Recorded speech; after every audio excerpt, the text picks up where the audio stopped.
YouTube pen tangka kelong propik la nili nange thana tengle nali tum follow pulute aprang si video pangcheng che pra nali tum jonsi nili channel long non si bang milang prote ala subscribe pudi subscribe bikha tapan video bang share bikha totang deh pada depend pe che thana no na YouTube earning mate advertisement si advertise ke bang si iltum la earning ban po la tangka bang ke pulute la so advertise pa bang advertise ili video long ko an ma ad ke bang la pan si li tangka long po totang te là bang chỉ thằng này carbon long da youtuber do thay lo tame da nili này than san bang na than bang ở pin lang thay lo nili bang mà thay lo mane thek rap pe na chini rap pe na sẽ than na thek thek an tak pia la hai là si nili cái thek an bang nali tum han na che share kang tung là so video bang selam lo to tang te aprang si nang tum channel da monetize lo 1000 subscriber lo pen 4000 hours playing it pen monetize lo prote la bangsu claim milo la non nili na thana poso to tante aprang si nang litum bang la chrome polong dam po chrome long dam det pen youtube lo youtube di la chrome lo pore dak berang po youtube lo to nang mithang nang litum da youtuber prote thek po yenta la nang mithang icon long chidam la youtube lo na dak dam det pen upload video pudi upload video long dam non nil example lan chang than po non la nil video pen chang than po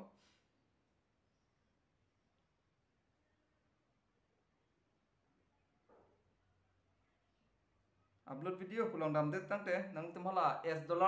hala video a video ke ding bang 8 minute aning aprang ke 10 minute aning tami non pi youtube tum update lo 8 minute na chok po yelo apare non bang 8 minute a video bang ma 8 10 dingom yol he matela mid roll pudi hala da ala $S de ber clack pen manage mid roll pudi hala room doi hala da bang ber clack mang po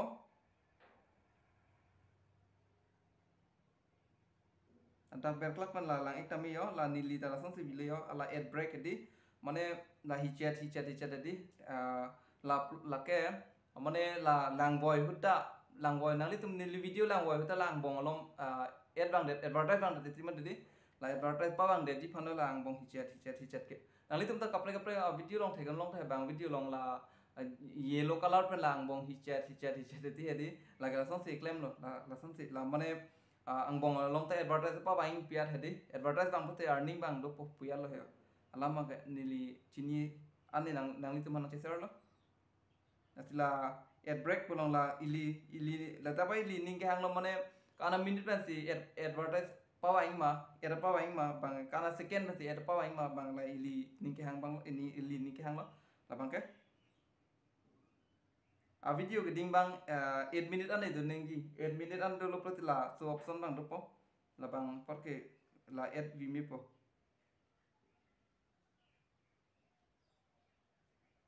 to tante anu tinta chini rap po pini bane mane chin tu ma do lo tame ka chini tum si ke ong la piat bang lo ase ka chini tum lo la bang so video bang ke la pen isilam hala intro channel intro di hala ke cheng hot ke cho hala last hot bang bidun ta simi last hot ajak tum tu last hosila channel intro por bidun kopo nang ne posita me channel intro phan lok e lang le mati di ama asi video ba men pajut kok system te claim ning mane men pajut kok te ala advertise bang ta chepli fit pamati last ki jut hot hedi now si la men pajut kok ke pote intro si last padu thula pote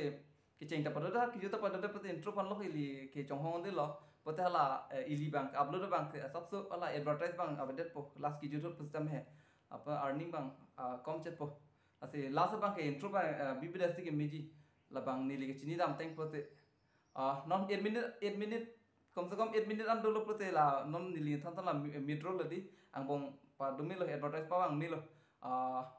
la 8 minute ba pote hinu lo la 8 minute do tum an mi lo porque ke cheng advertise ke ni 3 4 5 minute pote la ke cheng first kali te last anti advertise ang chapa mati la jong si nang li tum ta 8 kom se kom ta 8 minute an video salam ni ke 8 minute an padu lo te nang litum la midro la paloing phane di midro la option pa mi phane body ane pare advertise ta me wang chat po li video lo to tang te anutin ta la bangsu nili video ke lang pen chini rap po pusi ning thelo thek rap po pusi chali pon bang ona nili thek anda nali tum na chi ser po thek rap pet na chali rap pet na ni ta no si chali lok la nili chini anda nali tum ang ser pon bom po pia le yo la si video bang nali tum aphan nang help mane nang kerap do nang pelote la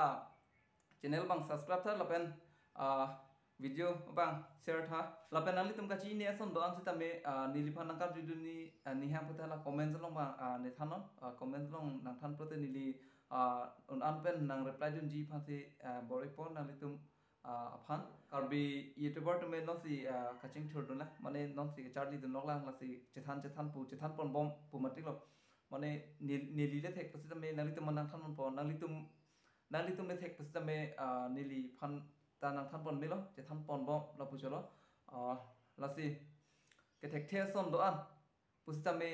la pu che than pon bom video slam pen pu che than pon bom che pa keng pon bom la pu cholo la non nili nang than pot bange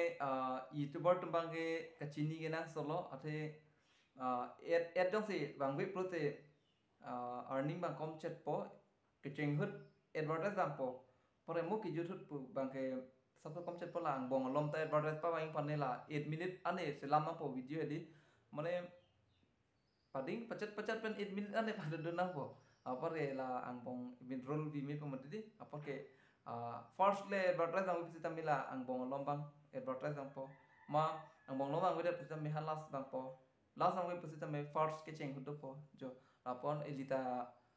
selam sita me video selam sita me advertise bang po la bang da ni ne than bang ka sini tum sita me chini po pusi ning thelo la pini ni ne than por bang la ni video ne than pen nali tum ta chini po pusi ning thelo next video long ni than ning tung la ada hak tum channel monetize da ti do la tum han bang ni video selam pen than ning tung ni ka chini ke thek an abang ke nili channel bang nili bang anda selam bio lo tame approve pp bang teman ta la nili ke selam dun po nili channel alam jithan nam prote nili bang ke la monetize pan pusi me eni ke hadak one month san la 1 month tong hong tha ke la monetize pusi tame